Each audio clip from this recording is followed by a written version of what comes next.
Let's move on to the next track. Track 7, I do believe we're up to. Love Like Jazz.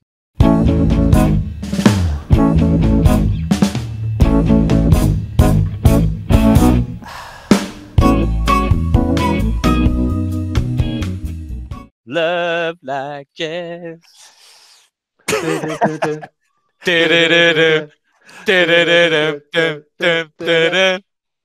Hey baby, what you say? We're just going to perform it. Copyright.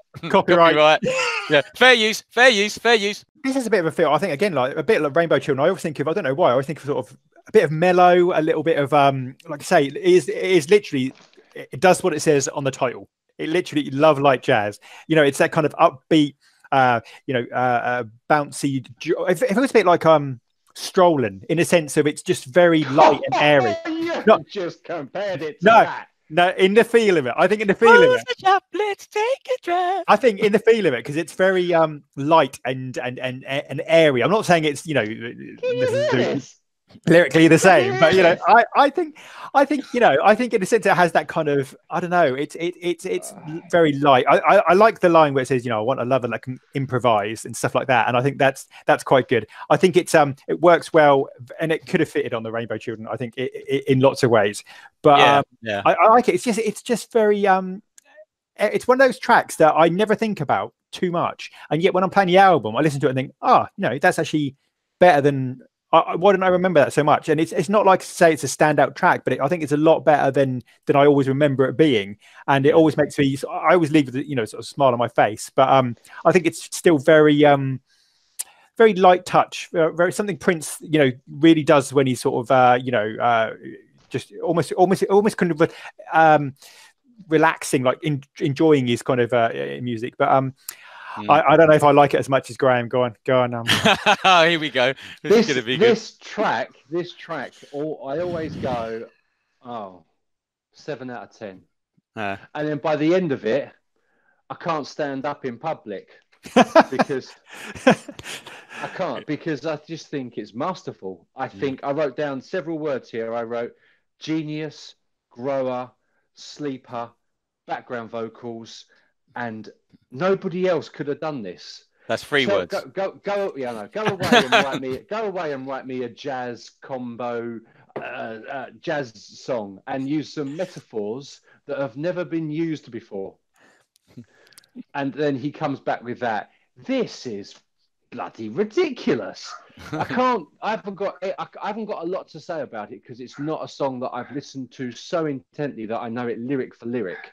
But it's a song that always catches me by surprise. And I think I've said that a few times about this album, but tracks like this always catch me by surprise. I expect it to be a sleeper that's just going to pass me by, and I know what's coming, or I'm just still exhausted from track 5, and it kind of passes me by. But it grabs you, holds you, and then dazzles you, and then rings you out and lets you go at the end.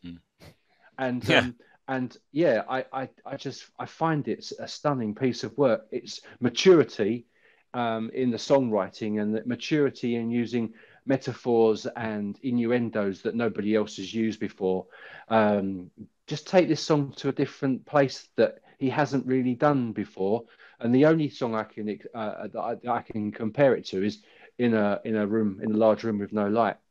Yeah, that's a good comparison. I like that. Yeah. The two fit so well together. I just go back and listen to it again and again and again and again and again, and listen to it through a pair of headphones, or listen to it through a really loud stereo, and then just dissect it, and then go, oh, I've got a better appreciation for it. I just don't think it gets the reps it deserves. I think it's a few times where he always pays homage to himself, because he talks about like a physical kind of blue, which kind of makes me think of So Blue. He talks about make love like the first woman and man, because he has this very Adam and Eve thing, which he, you know, throughout his career, great romance, and there's so many things like that.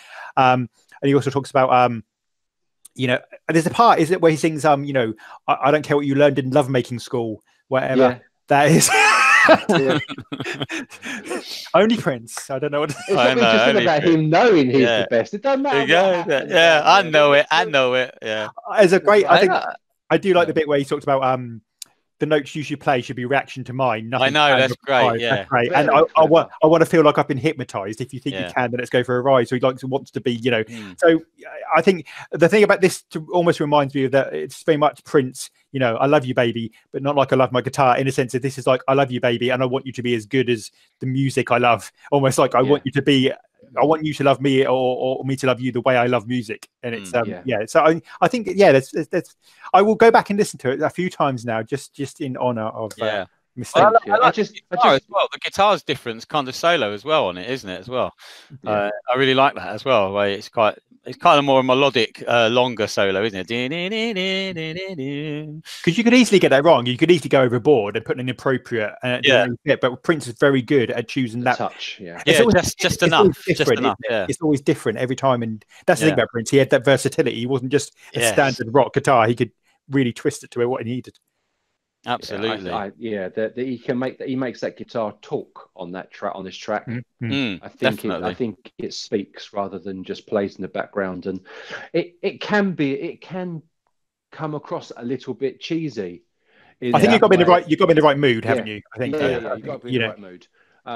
But I think if you can get past any prejudices that you might have, that's a strong word. If you get past any prejudice that you might have had against the song, because it may be not to your liking in terms of the musicality of it, or it's not to your taste in the way it fits on the album, lyrically, whatever it might be, there's some really mature and really clever songwriting on this track.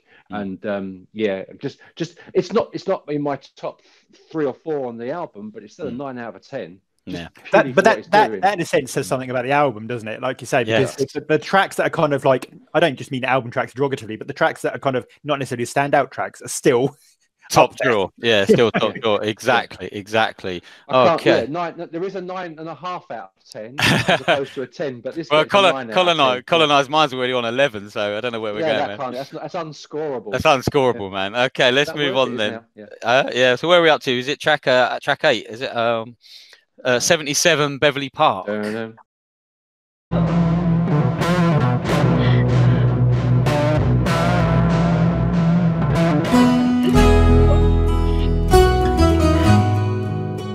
And this is the one we're talking about, the crying. This is odd. Yeah, this is odd. This is odd because you hear the crying. At first you hear it, like, especially on headphones, you hear it, one ear, you hear this crying, which then builds. And like I say, it's very much like Purple Rain. It's very much, you're not sure is she upset? What's going on? It's this kind of dark thing. And then the music, as she comes in, and the strings are actually quite different. There's this weird clash between that. But it's weird that it's almost disturbing. It's dark, and yet also the strings bring a lightness to it. So it's very intoxicating. You almost feel when it begins, it thuds. It's almost like underwater.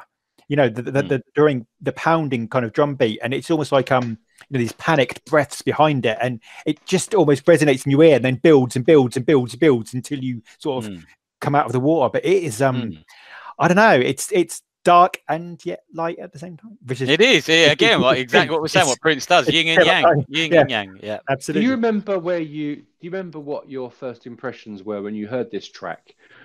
Because, okay, you answer that first, and I'll tell you what I think. Well, that's a difficult one. First impression. Does it catch you out again when you hear it? Do you go, this is going to be something else that it's not?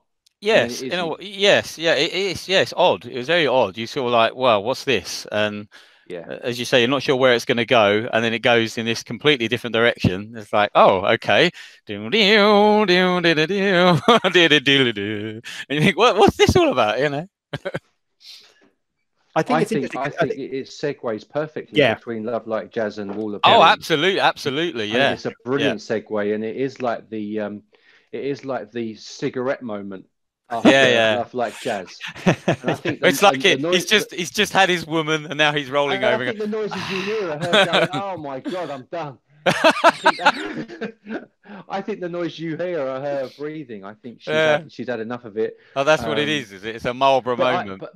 But I always, when you hear that, dun, dun, I think this is gonna. Then you get that fuzzy guitar sound coming. I think, what are we gonna get here? We're gonna get something real dark and nasty. Edge and and rock. Very light, very light touch that's got harpsichord and some a different sound of a guitar that I've ever heard before. I can't think of any other track that it's like, but I think its diversity of its track is really beautiful, and I think it has elements of the most beautiful girl in the world in it. I think they fit perfectly well into tracks. I think, don't ask me why. I hear the two songs almost symbolically fitting together. I think they fit lovely. But it's a lovely track. You can't skip it because it's so perfect in its musicality that it kind of, you go, love like jazz. Light a cigarette, and then you get ready to go and smash a wall down again. Well, Mr. Anstano would like to publicly say that he doesn't support smoking, and yes, I am a non-smoker. Recreational drugs are available. Right, okay, let's move on to track 9, Wall of Berlin. It's so fresh, knocking down the wall of Berlin.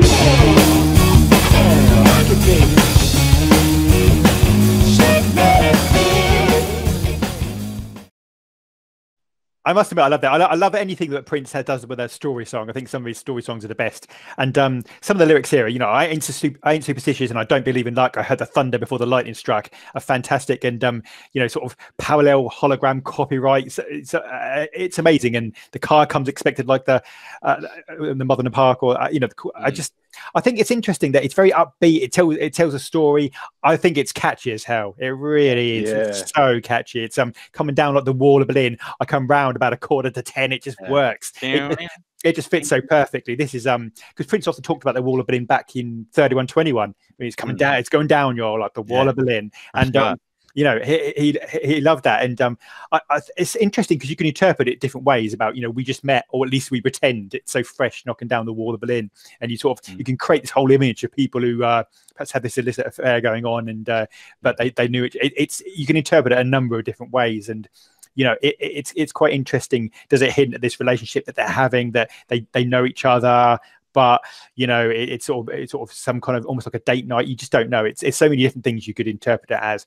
I think I think it's brilliant. It's one of those songs I actually remember most from this album in terms of how catchy it is. And when you finish the album and you're sort of playing a few things in your mind, I think this is probably one of the most catchy ones. And I think it works. This middle bit of the section is quite interesting because you finish, like I say, you have Colonized Mind and the upbeat feel better, and then you kind of go into this jazzy section, and this Wall of Berlin is just sort of you're just coming out of it a bit more into a more high tempo with the next track, and then Dreamer, and this is actually a really decent song. And I mean, it's not one you ever hear. I didn't sort of hear it live that often. It's not something that gets talked about that much, but it's very classic of this album in a sense. And he was confident in this. He's always been confident, but I'm saying in this album, I think he was very confident. Just do what he wanted. It wasn't just going to be about hits. It was going to be about, I'm going to create something I believe in, and I really want to.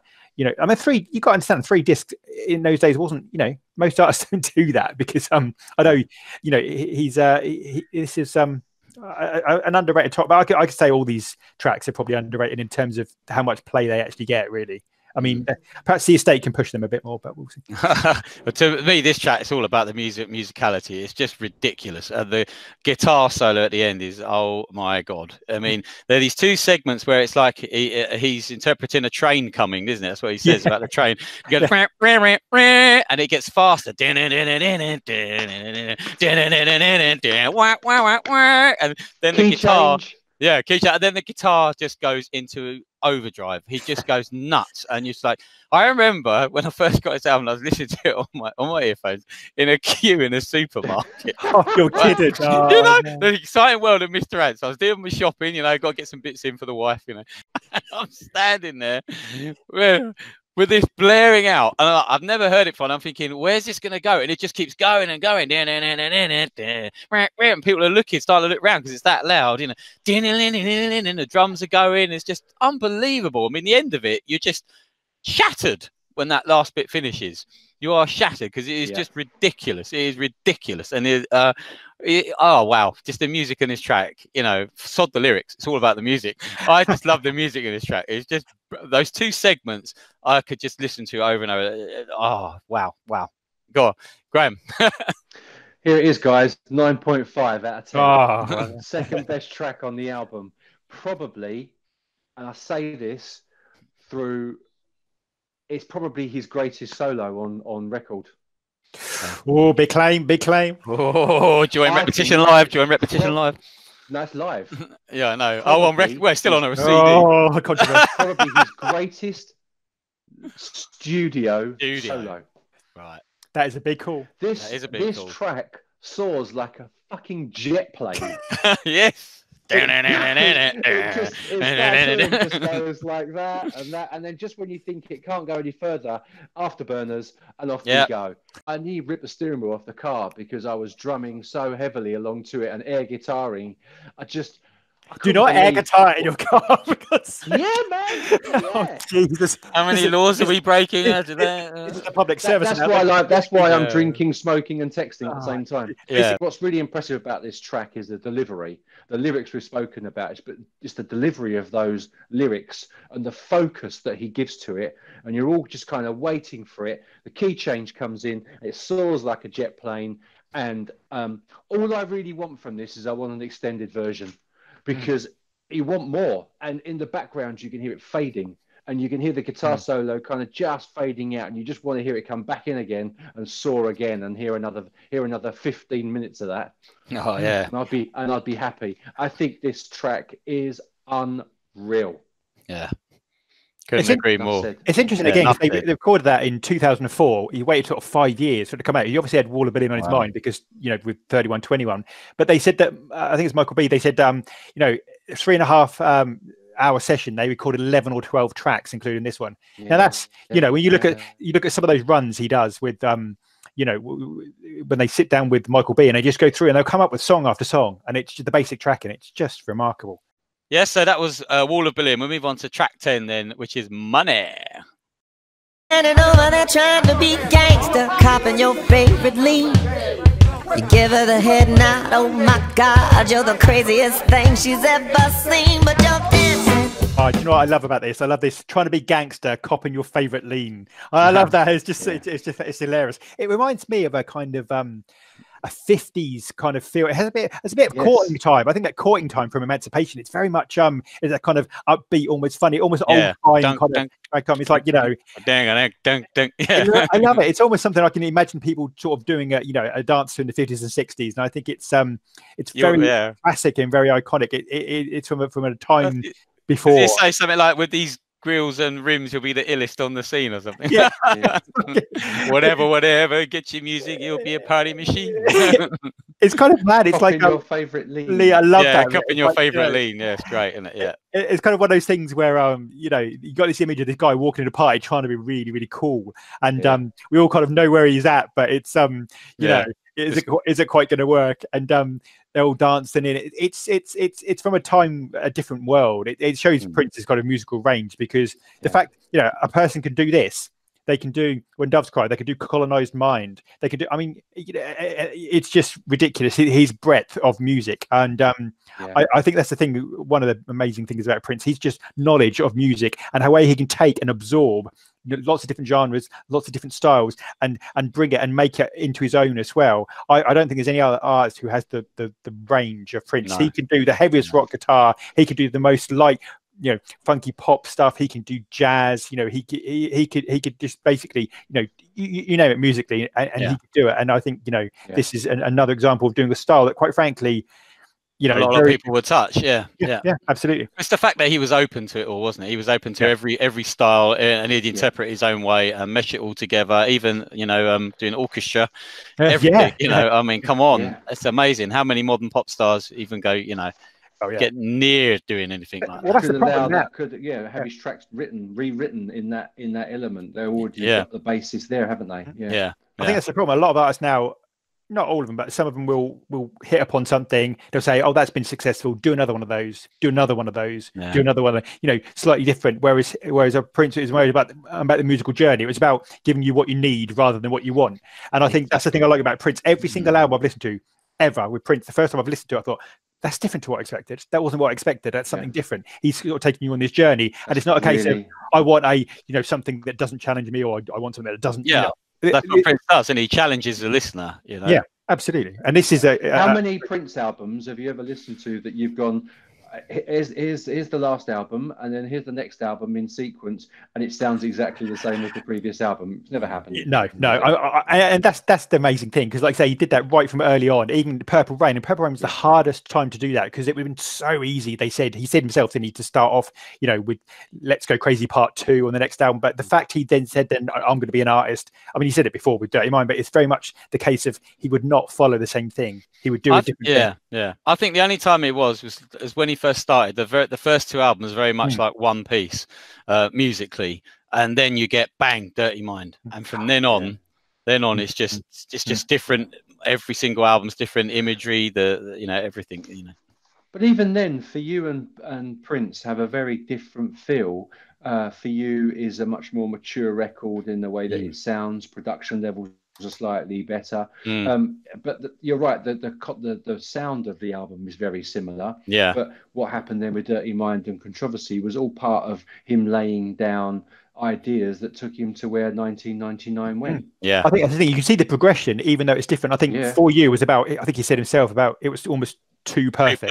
So trying to get it absolutely perfect, and that I think part of that was proven. I think Warner's taking this enormous risk, and he was clearly capable of doing it all. And then the second album, you got Prince. You start to get some hits. You start to get the perfect pop. I mean, I Want to Be Your Love is still one of the most perfect pop songs ever written. And like I say, from that to Dirty Mind, I mean, it's a world apart. You can't really wow, brave. Wow. Yeah. And especially, I always say that, but that was a 3-album deal, and he says his Dirty Mind. I mean, that's balls. I mean, absolutely. That's amazing, isn't it? So great. They could have torn it up and chucked him in the bin after that. They could have quite easily said, this wasn't what we invested in. We invested in some kind of Stevie Wonder-esque light kind of, and you're walking around in your pants and a trench coat, trench coat talking about incest. We can't sell songs about incest. we can't sell songs about head. We can't play any of this on the radio. It sounds like a demo. What are you doing? God, how we love Prince. Thank you, Prince. Just so good. Of this song, I really love Money, Dollar, whatever you want to call it. I think it's. What do you call it? This is a good one. Yeah, what is it called? Dollar. Dollar, Money, who knows? But it's a brilliant song. Tell us in the comments, folks. How it segues between Wall of Berlin and this, how the two songs marry, but they work so brilliantly. Fantastic, and that's going to go on. That's going to move on to another just amazing track coming up. Dreamer, what a track this is.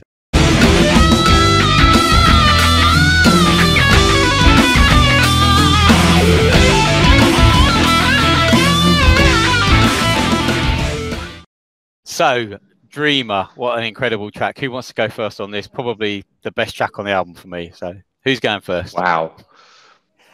Well, it is an amazing. I mean, this is pure Hendrix, isn't it? I've got to get that in there first before Mr. Ants kind of takes it away from me. I mean, there's no loyalty here. This is pure Hendrix. And the moment the guitar fires into view, you've got this kind of mention of Martin Luther King. You've got the mention of social injustice, and even at the end, you've got some other theories about chemtrails and you name it. Prince being social, and I think it's a really important statement because it feels almost like a 60s vibe. There's a great line where Prince talks about expected so much more from a loving society, and he talks about how race is still an issue in this day and age, and what a shame. And I think that fact that Prince I imagine when he started his career, he would hope that by sort of this far in, he wouldn't have to be talking about racial issues, that it would be a much more improved situation. But I think it's almost probably saddened him that he still had to make these important songs. But I think the fact that he was still making these songs throughout his career, and people don't give him enough credit for raising social issues, and I think something towards the end of his career he did even more with songs like Baltimore and Dreamer. And this is very much about how when he saw Dr. King lying in a bloody pool, and how he didn't realize he was different.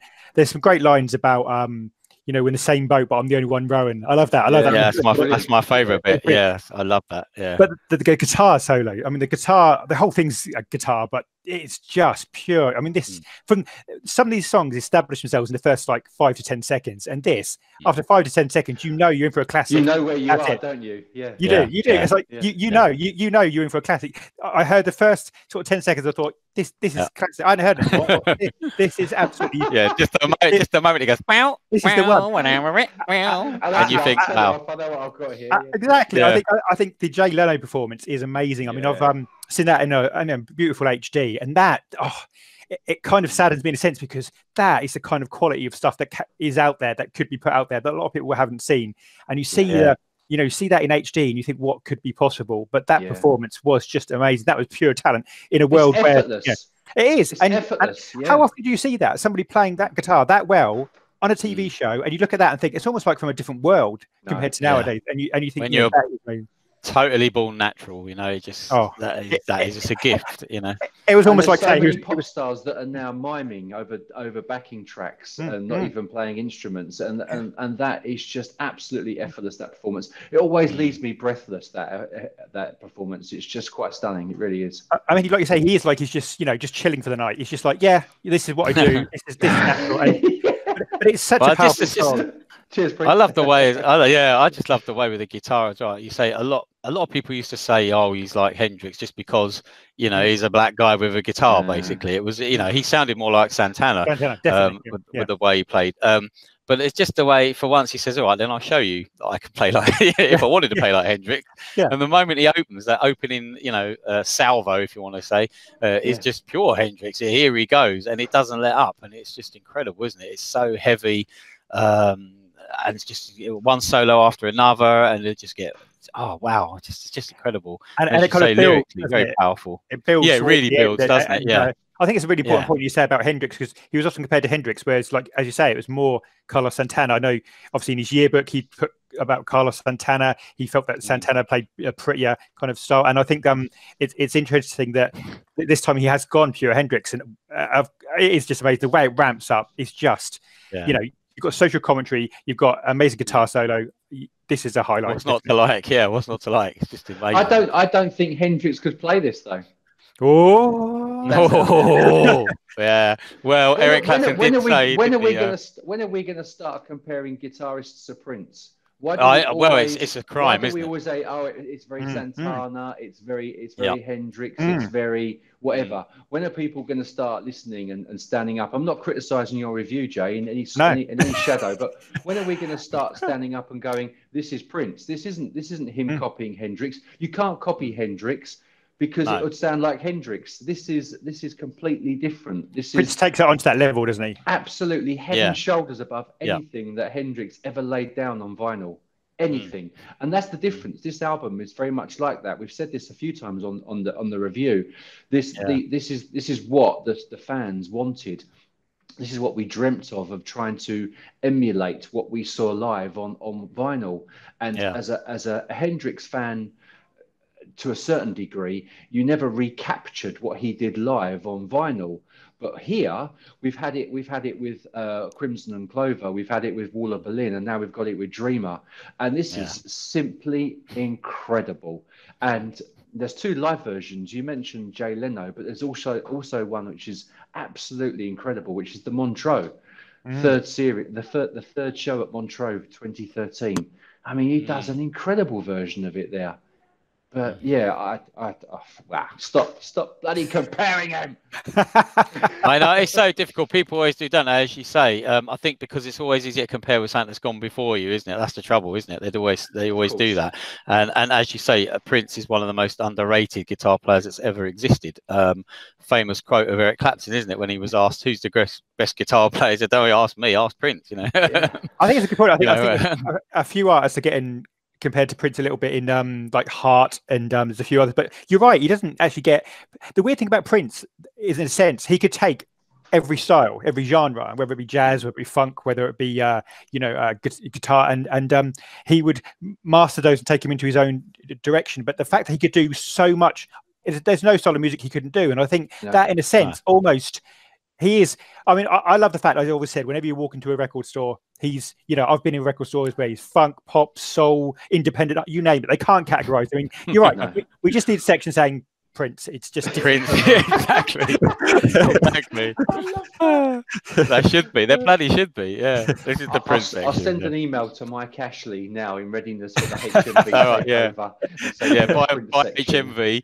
HMV and set up the Prince section. Yeah, exactly. Yeah. I'll manage it. I'll happily do that. Yeah, and a big sign that says "School's in, y'all." You know. I was really surprised when I was researching this track that it wasn't Michael B. It's CC on drums on the recording, and I was really surprised at that because it screams of Michael B. and Sonny on the backing. But I can see Jay frantically searching the. You are checking your facts.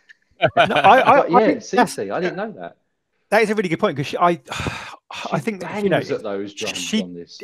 Is she one of the most underrated? I mean, she really doesn't. She wasn't. I don't think she was around long enough. That's the trouble, you see, to create a kind of, you know, mystique or an image. Yeah, because I saw she was playing that at night at the Indigo that I went to. She was on drums that night. So. Oh, you never mentioned that, Andy. You went to the Indigo. Yeah, haven't I? Oh, watch. Yeah. Great night that was. It has been about 6 minutes since he mentioned it. I must. I went to the Indigo once. Yeah, I went there last year to see the MPG. Bloody tickets we couldn't get rid of. Do you know what? It's up there with one of my biggest regrets is never picking up a few of those Indigo nights. I just couldn't. We just couldn't do it because the current Mrs. B, who's sitting somewhere held up watching Neighbours, was heavily pregnant at the time. So we just couldn't. You need to plan ahead. You need to plan ahead with these things. Yeah, I mean, come on. I mean, you should have said, right, there's going to be after shows. We better, you know, we better not be messing around that time. Yeah. A year of abstinence before any tour. Absolutely. A little insight there into the life of the night child. To be fair, that would be rubbish with Prince because he toured every year, so you'd be screwed. Yeah, exactly. Or not. Do you have a favourite? Do you have a favourite tour? Oh. That's the whole video. Don't think about it. That's a different video, yeah. Favorite tour? Oh man, it'd have to. Come on, I don't know about it. I grew up. So it's got to be your first, I suppose. I don't know. Diamonds and Pearls is the first I went to. So I would say I grew up watching Love Sexy. Obviously, the new tour, the first one. But then after that, honestly, I'd have to be. Maybe the O2, but then Hit and Run. Oh man! Yeah, the Hit and Run. Yeah, exactly. You just named 4. Well done. Old experience. Let's name them all. Favorite tour, man. You can't. I listened to 3. I listened to 3 today. I listened to Love Sexy. I listened to Hit and Run. I listened to something from 1986, and you just cannot. You cannot separate them. They're just they're so different and so special in every way. But Love Sexy will always have a special place in my heart because it was my first gig. But then my last gig was the Roundhouse, and it was Hit and Run. So that equally has a very special place because the noise that guy created with those two girls playing and Hannah on the drums is never going to listen. My ears have been broken. I think ever since. I actually at the Shepherd's Bush, parts of something inside my ear did move. I don't know what happened, but I was like, it was just I was right really next to the speaker, and my God, that was loud. And my only regret is that we didn't know each other at that time because both Jay and I were standing about 20 foot from each other and didn't even know we existed on the surface. No. And I just would have loved to have shared that moment with you at Hit and Run at Shepherd's Bush because it's something that lived with me forever. That will. Well, you did. You just didn't know. Yeah, exactly. You were there. You were both there. So look, last thing on Dreamer for me is it's just incredible. What an amazing song! It's got to be in the top 3 songs on the album, without a shadow of a doubt. Probably one of his greatest live performances that he's put down on wax, and it has so much poignancy in the lyrics. They're so autobiographical. And a social activist, almost social critic. There's a lot going on there.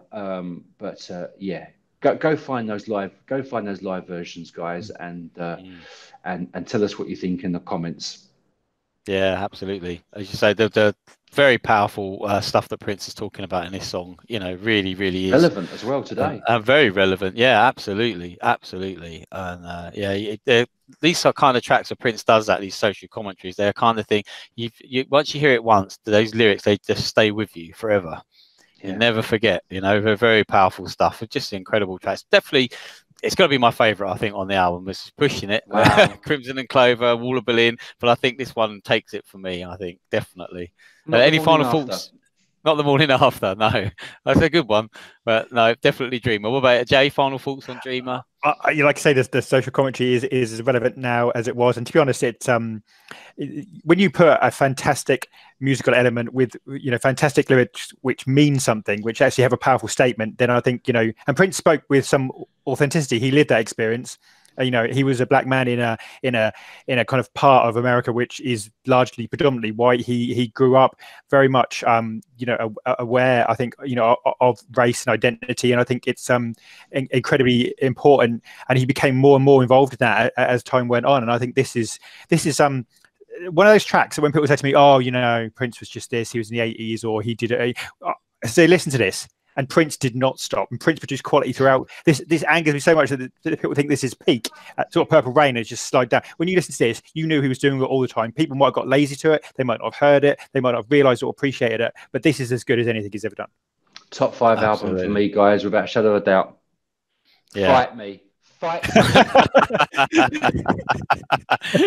you go. The gauntlet's been laid. There we go. If you can name the Purple Glove, I think, this consistently, then come round mine and I'll have you outside. You know what I mean? Yeah, and we'll film it and then make a YouTube fight out of it. Yeah. Oh dear. Okay, so we move on to the final track of this phenomenal album, and it ends as it began with an instrumental, and as we go back to the Lotus.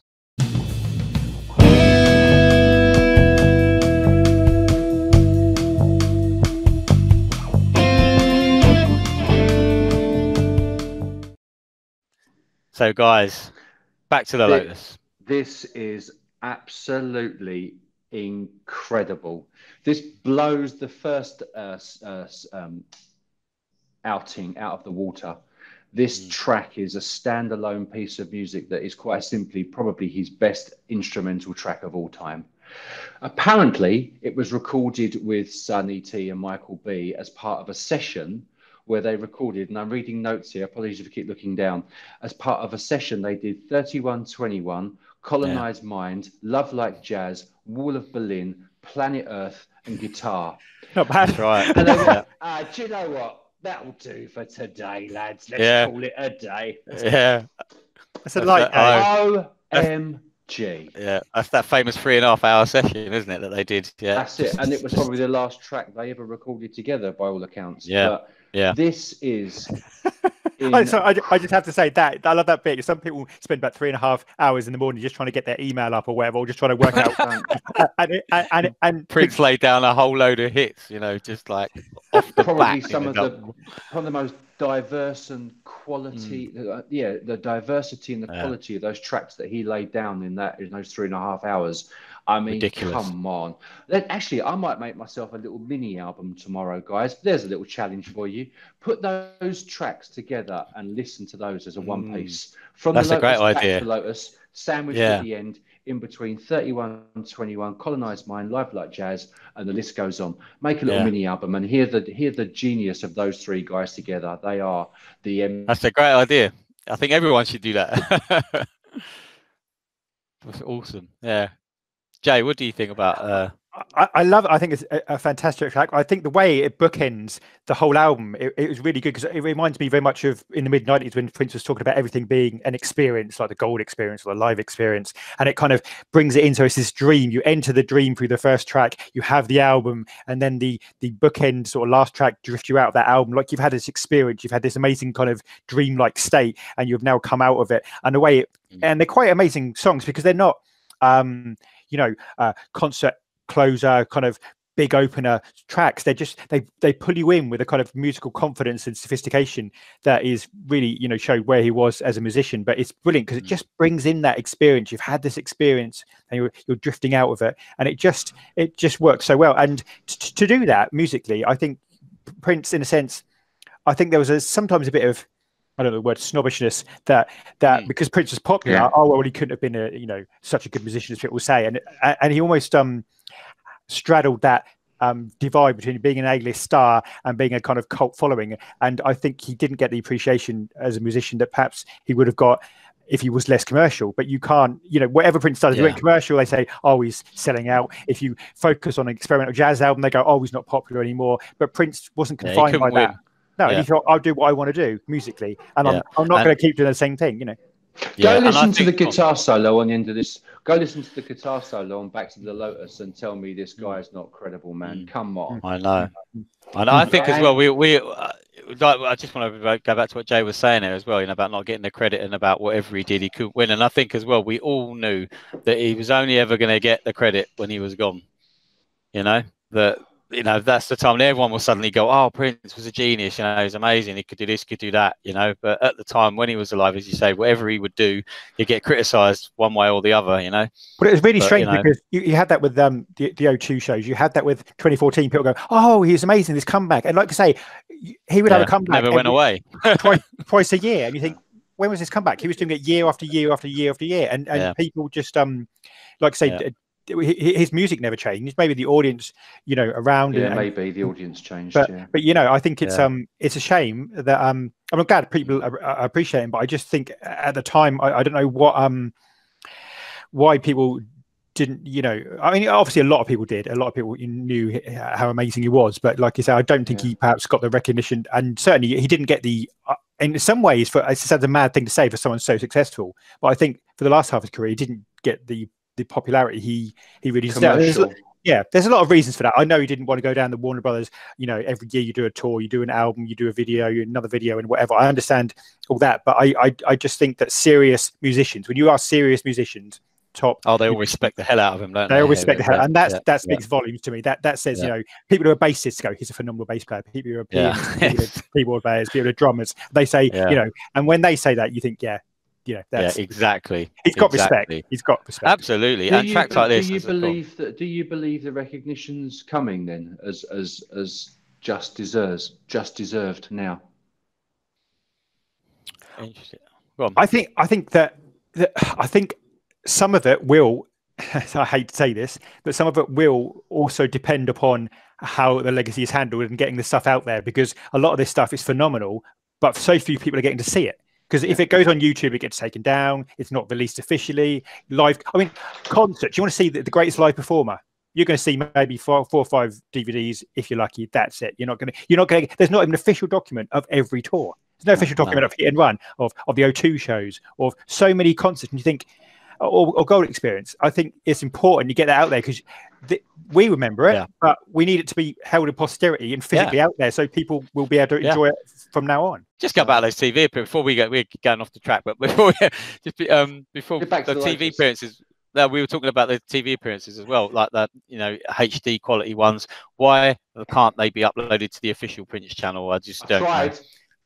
You know, yes, you did. Yeah. Oh yeah, we've all had that.